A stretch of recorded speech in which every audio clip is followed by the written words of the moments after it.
My new favorite line is when my disciple Sakura is staring at my 106s. I say, I was blessed with these by heaven, I'll have you know! That's my new favorite. I'm Tara Platt, and I play Tamari. I think my favorite line relates to the relationship with Shikamaru, because he's always saying what a drag, and she has a line where she's at dinner with Shikadai, and Shikamaru, and she goes, let me guess, what a drag. My name is Henry Dittman. I play Kabuto on Naruto. This is Henry's first panel!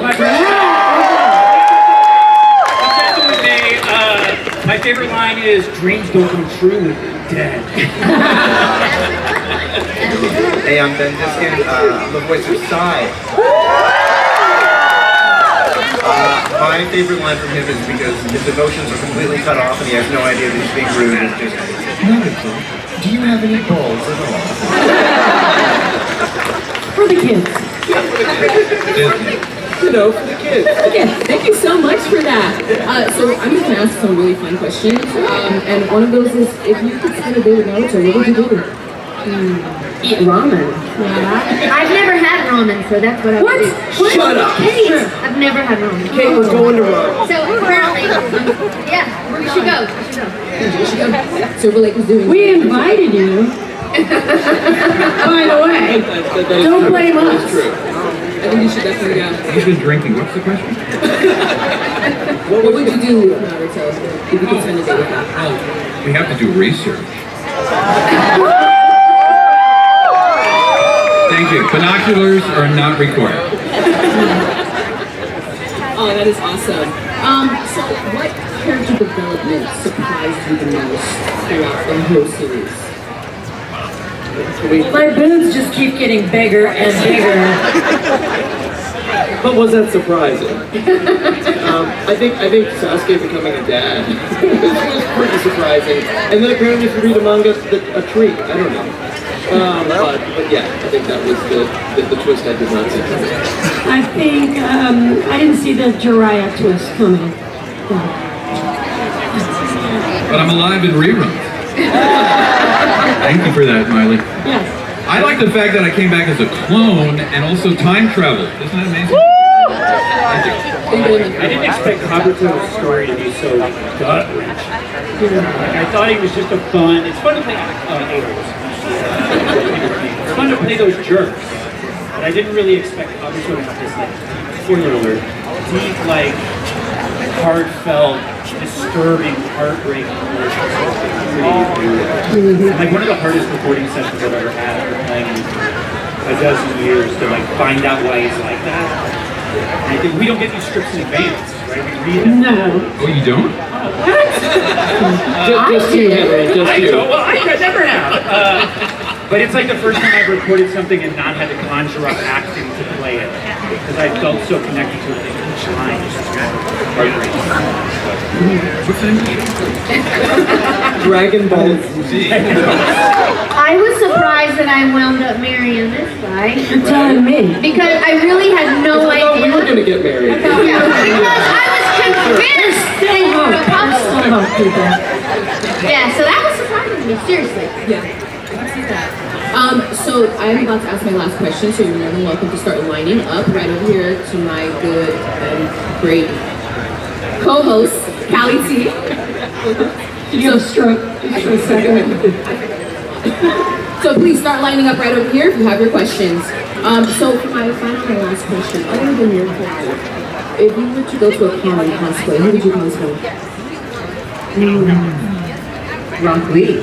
Yeah, Rocky's Ladies Tsunade. I'll say Lord Jiraiya. Oh, Lord Orochimaru, for sure. Last Halloween, Tara and I are married, and our son wanted to be Sasuke, and he asked me to cosplay as Itachi, and I thought, that's kind of perfect. It's so weird, but also perfect. So I do it. I did, yeah. So I was Itachi. Where are the pictures? Well, I'll show you guys. I'll show you guys. I'd be the dog. Or the pig. Yeah, I got the does the pink thing? It isn't working. And is that you? Jamie Virginia. He does the dog barking. Yeah. I love that. Stephanie Shea does the sexy jutsu laughing. The first time I tried it, they were like, stop it. Just stop. I sounded like I was getting stabbed to death. Like I was a really tortured little baby devil. Stephanie Shea also plays Naruto. Yes.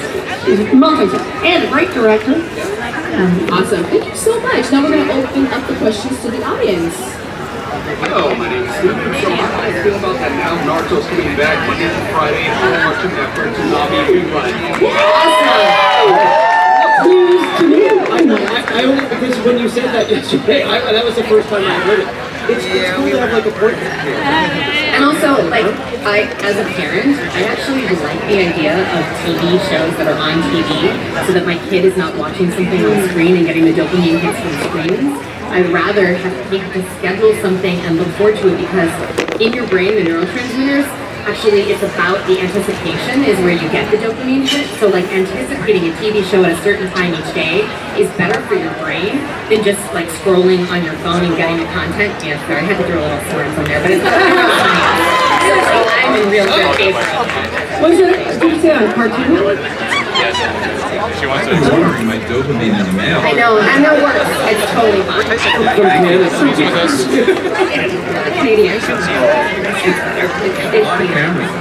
They farm it nicely. But you can't stream Not Dead Yet, which is a show that Miley's on Hulu. And it's hilarious. Thank you for the call. Sure. Get you later. Hi there. Hello. Believe it! No, I didn't say that in Naruto Shippuden. At least well, I mean, I have to say, it wasn't a Shippuden that I had to have diarrhea for an entire episode. And once you start acting like you have diarrhea for an hour, you feel like you have diarrhea. That was not Mine is fun. probably a super beast scroll. It's impossible to say that really, really quickly. So, I couldn't do it, and I had to like speed it up in order to hit post. Mine was when I do this whole show and I'm after Tsunade for 20 years or however long. And we're on the road and I say, see ya, I'm gonna go die now. I never got the girl. But I have a hot tub. Sequel. Thank you. Called Burritos. I just was canceled. Burritos. Hi. Jump!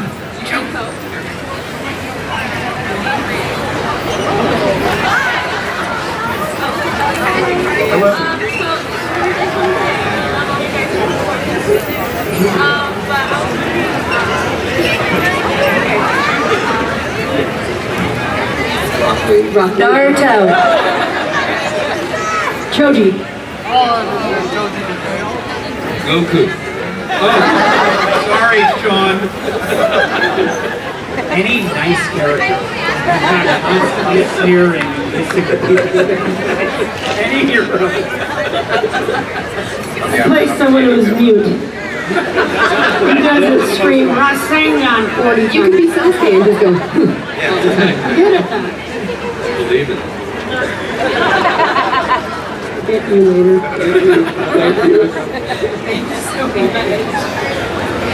Hi, I'm Matthew Kim. I've been watching Naruto ever since they pushed the Cartoon Network. How long have you been voice acting? What's it like voice acting back then? younger. We were much younger when it first started.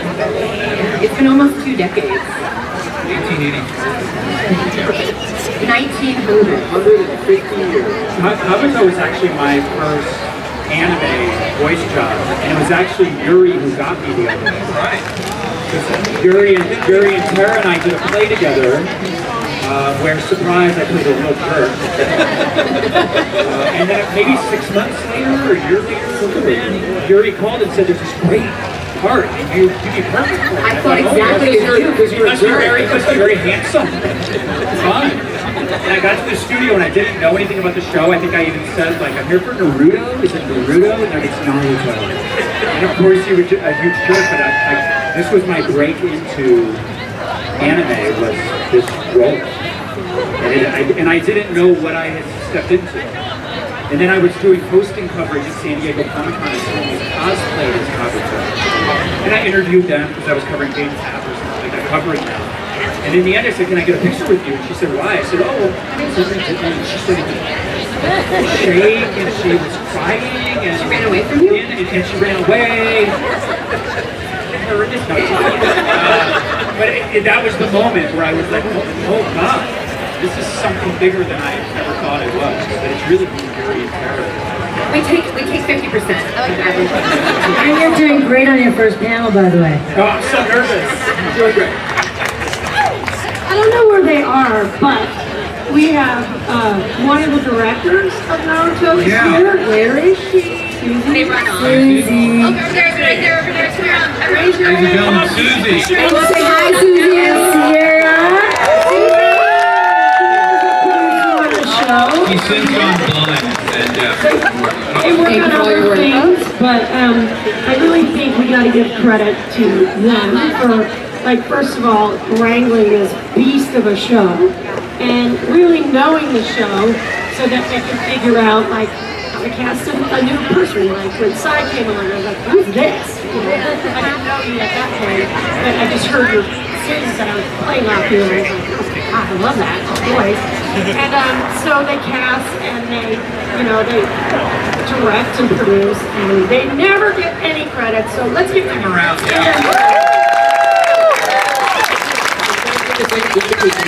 said that reminded me we have 2 Emmy Award-winning actors on this panel on this show. And this one, and that at either end.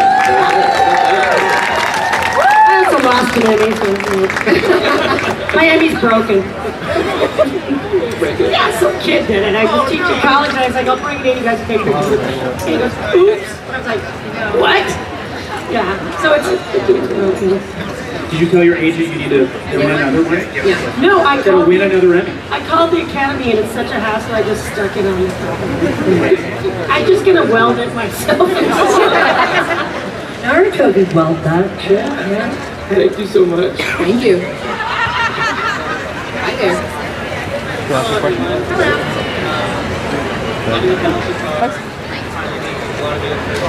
My question is, what was your favorite scene you recorded? No one scene. Just the one scene. Or like a favorite. I have to say, my favorite scene was actually my first scene that I ever recorded because I had to bawl my head off because I was introduced right after my boyfriend and my brother had both been killed. And so, I mean, I barely remember being cast. It was a long time ago and I'm old. Who are you calling Granny? Anyway, I just remember Mary Elizabeth saying, okay, so now you've lost the 2 most important people in your life and we need to hear that. And I was just like, wait, what? I'm doing a cartoon? What? Anime? I had no idea. And so, but it really was an incredible session and she took me to some deep places and that was my favorite scene. And any scene with Itachi and any of those climactic battles where we just rage at each other for, 10 episodes. Yeah. I like the one, there's actually 2. One where I'm leaning against the fence with Kakashi and Tsunade walks by. And we look and we go, yeah, 106 centimeters. Or they're doing research at the hot tubs. That's all fun stuff. For the kids. I've since been canceled. Thank you very much. Again, just now? Again, this was my first experience doing anime, and so people have asked a lot today of what's hard about it. It's certainly a challenge to get the something you're locked into it, matching the lip flap and still acting, still doing acting choices. And so my fight with Naruto, my first fight with Naruto was the first moment where that became intuitive, and Mary Elizabeth was directing it. Mary Elizabeth was an amazing actor, voice actor, on became an actor and director. That was the first episode where I didn't have to redo takes over and over again to find it. First time I had like that awesome feeling where you're doing your first take and she's going, and that's so that was just a breakthrough that I got. Naruto was my first anime too. Oh, was it really?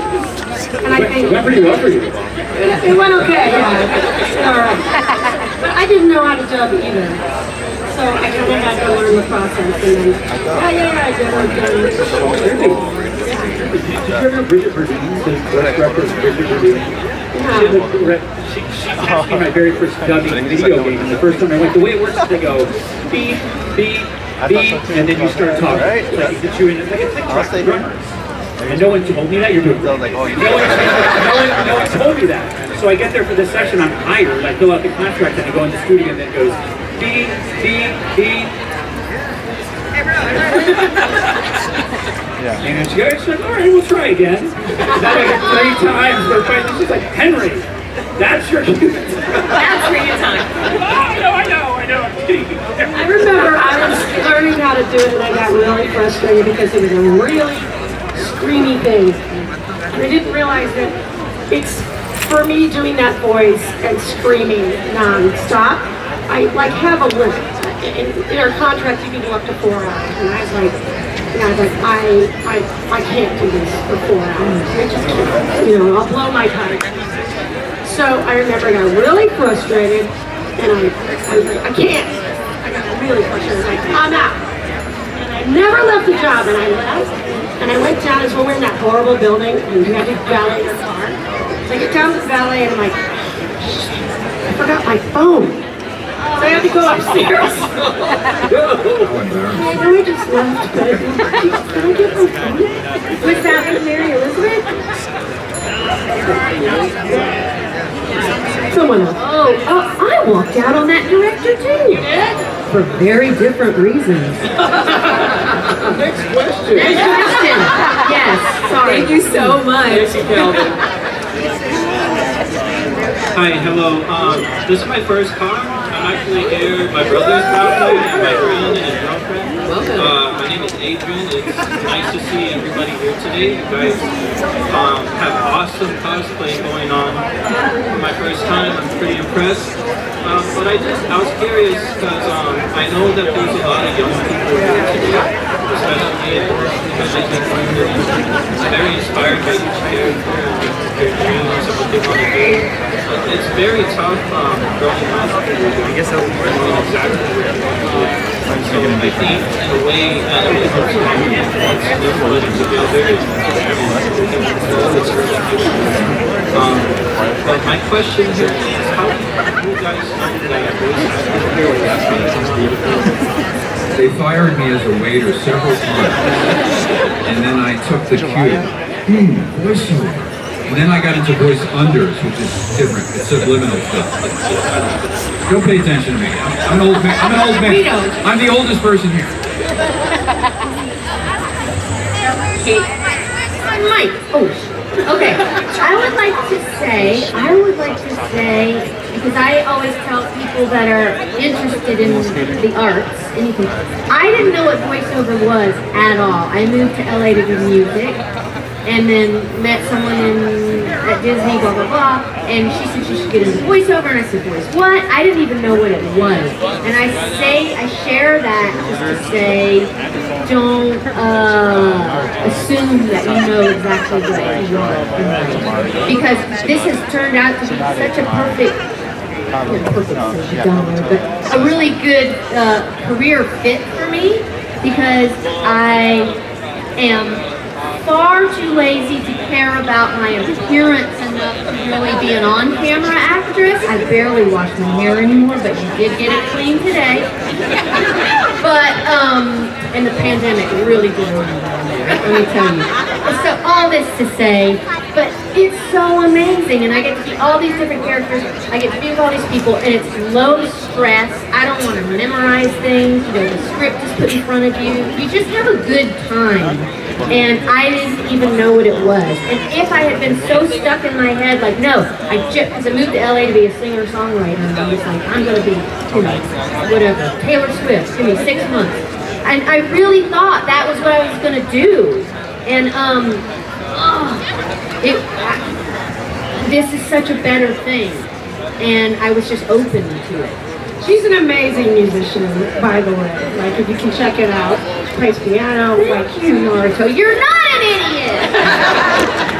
So that's the long answer.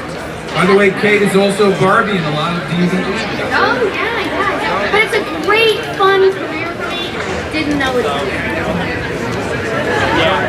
I think everybody has their own twisty path to where we are.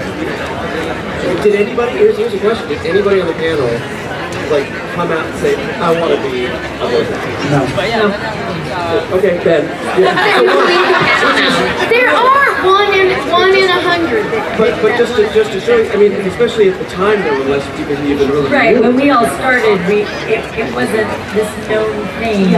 And, you know, The Simpsons really, I think, is what changed the dynamic of it. And people actually realized what voiceover was, and then it just became this running ball, and now hundreds of thousands of people are doing it, and, you know, people know what it is, but I certainly did not know what it was, and I, too, well, I was born in LA, but I did want to be a rock star. And I actually just told Miley this story yesterday, that I was singing, and a voiceover chick that is awesome happened to come and hear my band, and I said, hey, how do I get into that thing that you do? And she's like, you know, it's not gonna happen. It's a really small clique, because at the time I think maybe 5,000 people were doing it, and this is back in the early 90s.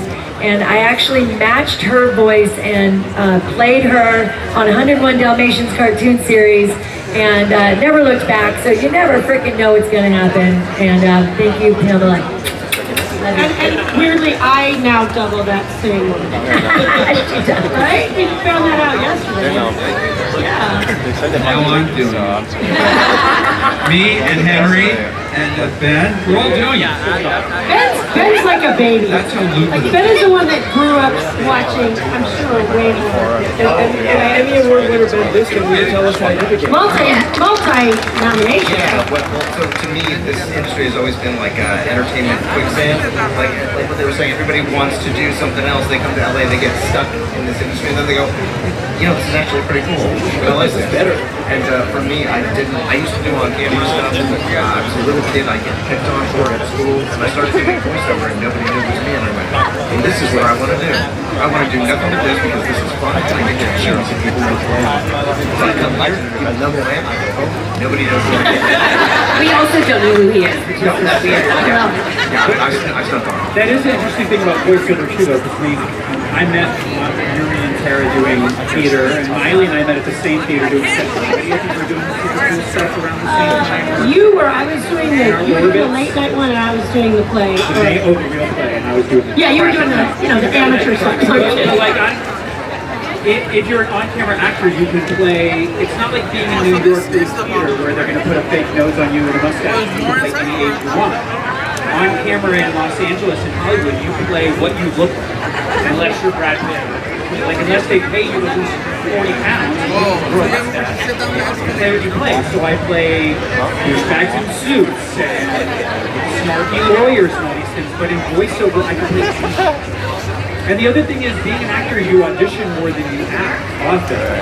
And it's a lot of waiting around. And if you have the kind of personality that doesn't do well with free time, then you do everything. So in my career, I've done hosting and prank shows and sitcoms and movies. And I actually used to dog it and say, there was an acting teacher at one point where I said, if I was ever successful enough at one thing, maybe that's all I would do. And she pulled me aside after class and said, I wish you'd stop putting that out there, because it's actually a gift to be able to do everything. And then I found that this work informs the other types of work that I do, and vice versa. Well, you also have auditioned. I don't choose. I don't pick who gets the job. If I did, I'd pick like... But the last time I was there, it was the first time audition I had after the pandemic, and Henry was like, "Mine was so this convention stuff." You should do it. What are you doing? I was like, what are you doing? You should do it. The full story is that Yuri has been asking me for 15 years to do cons, and I thought nobody would want to meet me. So I know. But I had this fear of coming to one and sitting alone in a room for 2 days. I still do that. Meet Yuri. And so for 15 years, I've been asking me, and then I saw Miley at this office, and I brought it up to her, and she said, what is your problem? That was the actual, what is your problem? So then I did my first signing at OG Collectibles with Yuri, and they were like, oh, we're so glad you're doing this. And I was like, yeah. I was talking to Miley, and Yuri goes, oh! Oh, Miley asked you, and now you'll do it! Well, she's really good at auditioning for commercials, so that's probably why. And I'm terrible at it. Oh, you're great.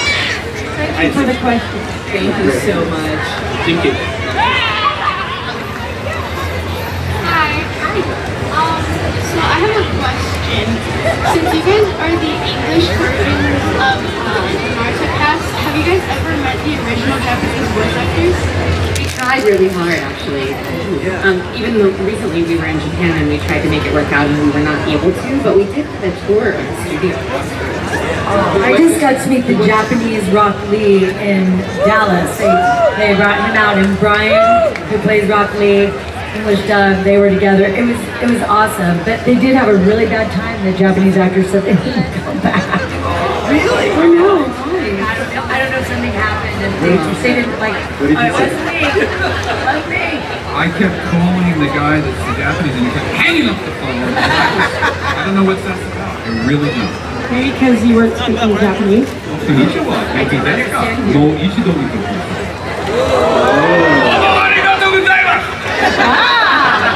David, we just met, but I'm getting an idea why he's doing it. Is it my violent tone, Henry? Lot of hands. By the way, the reason I do voiceovers is because I was reading on camera and I was getting cast in under 5. You know what that is? You have under 5 lines, and then suddenly you have under 4, 3. Finally, I fired my agent. She called me up 2 days later. I said, you can't get me anything better than under 5. She said, I got a great role for you. I said, what is it? Comatose man. I said, wait a minute, is that the best you can get? The filler episode where I'm on the boat, where I did like 8 versions of myself. And I had almost every single line in the episode. It was about 400. It took her 6 weeks to record it. Because she kept leaving her phone in the studio. Crying By the way, dramatically. that's the best story I've ever heard. Proud of it, but I did You it. had to go pick your... But it was, I had not done dubbing. So it's really kind of hard at first.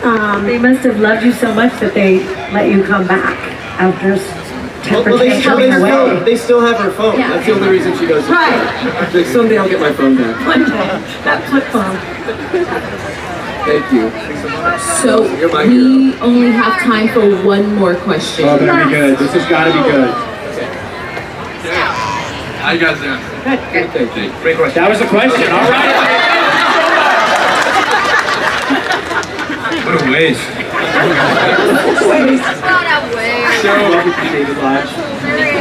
So to preface, it wasn't you guys' like amazing art, so I probably would never got on the anime in the first place. Neither. So early on that you guys. And the question is, so being a part of such a long running show, did you guys ever experience burnout? If so, how did you? You mean like screaming Rasengan at the top of my lungs for 64 video games? Yeah, that's it. Rasengan! Rasengan! Massive Rasengan! I mean, the video games are brutal. They're brutal. They're fun, The but video they're games brutal. are brutal. I think the thing that you guys don't get to see from your end is that we've been doing it for almost 20 years, but it's not like we clock into work every day. So I think wait, you work every day? And I know Sasuke disappears for long swaths of the show, and he's like in a barrel for 30 episodes or whatever. But I mean, doing this kind of work, we would record sections of it, and we maybe come in a couple times that week, or if it was our characters in it a lot, a week or two, and then we don't do anything for months sometimes while they're batching that and they get to the next part. So I mean, I don't know that I ever got burned out because it was never like all the way through it. We always had breaks. But just to be clear, we are also all humans, and we have bad days, and like you have to go to the doctor or the dentist or whatever, and you're like, oh, I don't want to go into a session right now because we just don't feel like it. Not that we don't love the work that we're doing, but we're all human, and I'm sure all of us have had one experience or multiple experiences where like life is happening and you still have to show up and do your work. But even within that, I think we're all very fortunate and we're very appreciative and grateful. But we are also human, so it doesn't mean like everything's rainbows and butterflies and like we're happy to be working at all every moment of everything. Like, I mean, we're human. Also, all credit to the people that actually record the show, because you know they sit there for 8 hours. Yeah. And Susie, she ran away because she got so upset. over there. I have to say, it is really like bananas how clearly the directors of our show understand the entire web. Oh, yeah. And that you can walk in as a character that only has 100 episodes in the canon and say, this is what's been going on with you, this is what's going on with all these. They have to understand every character. Is amazing. But as far as burnout goes, even doing casting stuff, I can't stop acting from behind the camera. If I could act from the moment I wake up to the end of the day, if I could be on set all day, every day, 7 days a week, I would never stop. But I've never been given the opportunity to do it. So you didn't have to drive to Malibu at 4 in the morning, pouring rain and hail? What? That happened to me earlier this year. I was like, wow, okay. Thank God I'm getting paid. Oh, for like a 5 a.m. call time or something like It was that? 4:30. For Abbott. No, for, not that. Not that yet. Yeah. But you still are appreciative. Yeah. If you get there at 4:30, someone else got there at 3. Oh, yeah. You know, and you gotta keep yourself in check there. Acting is really fun, but it is definitely work. I can honestly say everybody here, you know, it's work, and they're good at it. And I think our show has a great cast. And there are other shows that don't have the dynamics that we all have, and such good actors. And they take the time with Naruto, and all credit to them, because I think that's really what set it leagues apart, and that's why I kept going for so long, you know? And then the creator to create this universe is bananas. I don't know if you've seen this artwork, but I met the artist, and he did a thing that took him 2 years. It's a poster with Sasuke and Naruto on each side, and it covers them throughout their I love that. It's my favorite. Right? It's my favorite. Yeah, and it covers their journey, and it's just like every time I look at it, I see a new piece. Yeah. Thank you. Well, thank you so much. Thank you. I guess we are all done with questions, but before we go, Debbie had a request. I do. I have a request. So, if you all would participate in this for me, I'm going to film you all. So I have been granted the amazing opportunity to be the voice of the Paris Olympics in July. It is my dream come true job. I told my agent 10 years ago I'm going to be the woman voice of the Olympics, and I am. So, Lady Tsunade, No, I'm doing it from my home in Kauai. But I want you guys to do something for me. So Noah Lyles is the fastest man in the world, and he is going to be running for gold. And I'm going to make a video. Noah, gold medal Noah, gold medal Noah, gold medal Noah, gold medal Noah, gold medal Noah, gold medal Noah, gold medal Noah, gold medal Noah, gold medal Noah, gold medal Noah, gold medal Noah, gold medal Noah, gold medal Noah, gold medal Noah, gold medal Noah, gold medal Noah. And that's a union job. Now, before you go, can you tell everyone where they can find you, plug anything that you want anyone to check out? Oh, inside our tables. Oh, for sure. Check out Mashing. We're up to season 2 on Yeah, I'm all over the place. I don't want to do that. I want to instead tell you, thank you all for being so welcoming and tell me that strong me out as well. So this has been beautiful, and it's as emotional for me as it has been meeting all of you. So come say hey to me. It's been amazing. Thank you. I just wanted to thank the people that brought me marshmallows with Lady Tsunade. I got Lady Tsunade cookies, and today an artist brought me 100 Lady Tsunade buttons to give away, and I just realized that, you know, what we give to you is always going to come back, because the tears that we share, it means so much to me. So thank you for getting me to come to cons, Mr. Lord Jariah Purdy Sage. Just one quick thing. I want to, first of all, I love all these guys, and I don't always meet them when we're recording, but to prove how hot this show is, I want to just mention that the Crocs for Sasuke, the Crocs for Lord Jiraiya, and the Crocs footwear for Itachi and Minato are out now from Foot Locker. And yesterday was the drop, and they're out today. But they're also going to come out with Lady Tsunade and the rest of the cast, I hope. So, yay! I guess I should have said that there's a Tamari pop that came out yesterday. So there's a Tamari pop. Yeah. So like she's added to the pop legacy of many of these have pops, and that's now a Tamari pop. Thank you for saying that. I don't know where I am, but everywhere and nowhere, right? So thank you. That's all I'm gonna say is thank you for having us, for having me. Thank you. It's always so fun. It's such a gift. It's such a gift. It's such a gift. Thank you. Yeah, and watch Miley on that video. It's on Hulu. Okay, Spider-Man. Yeah, I'm on a show called Royal Crackers on Adult Swim. Not for little kids. Did you hear that? Not at all for little kids. I play Matt, and not Tiger, of course, on Hulu. And yeah, I'm in a major franchise coming out where I play a 100,000-year-old woman, which is, pretty fun, I think. And yeah, I'm shooting a movie with a UFC fighter in Vegas in July. Will you be fighting? No. And I hope they're all night shoots, because it's going to be really hot. And let's give it up for our moderator. Thank you so much, everyone, for coming to the Naruto panel.